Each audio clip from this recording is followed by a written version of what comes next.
Mahdi бұл ким? Имам Махдиді Алла Субханаху ва Таала бұл дүниеге жаратады, жібереді.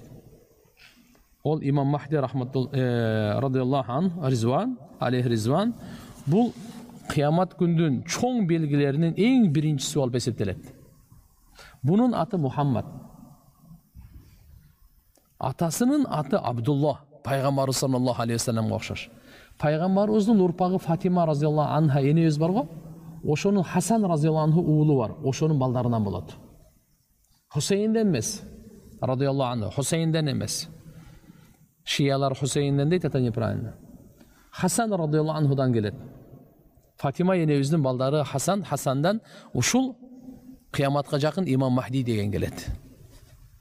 Алам зұлымдық менен толғанда, ал әділеттілік бе, ушының бардығын әділеттілікке салады. Әділеттілікті орнатады. Өте чоң ғазат болады аламда. Чоң ғазат ошонда көрөсүз. Чоң жихад болады. Кустунтанияны келип туруп ошону ачат. Кустунтания дегени Константинополь, Стамбул деген сөз. Бул жерде, ошол жердеги насара христиандар менен чоң ғазат болот. Буну ошол жеңип неме болот.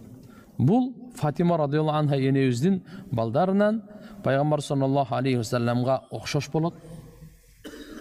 Кулук мүнөзү. Мадинайы Мунаввара, Мадинадан чыгат экен туугандар, Меккеге келет экен. Меккеге келгенде Шам менен Ирактагы аулиялар, абдаллар Байтулланы таваф кылып аткан учурда буну таанышат экен.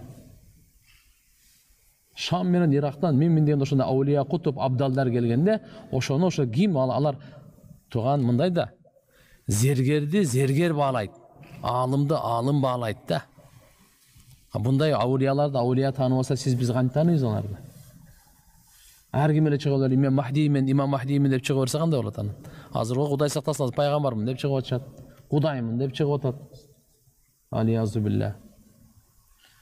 Анын колуна ошо байат кылат экен. Биринчи ал арабтарда өкмөттү жүргүзөт экен. Бүткүл дүйнөгө андан кийин таркайт экен.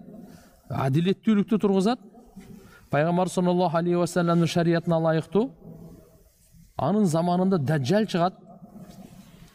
Ошол учурда Иса алейхиссаламдагы Дамаск деп, мына Сириядагы Дамаск деген шаар бар го. Ошол жерде жами мечит бар, ак мечит деп коет. Ошонун чыгыш мунарасында багымдат намазга жакын Иса пайгамбар түшөт. Имам Махдийдин аркасынан намаз окуйт. Имам Махди ошо христиандар менен чоң газат кылып аткан учурда Кустунтанияны жеңип, Байтул Мукаддаска келип, ошол жерден жан берет экен. Байтул Мукаддас деп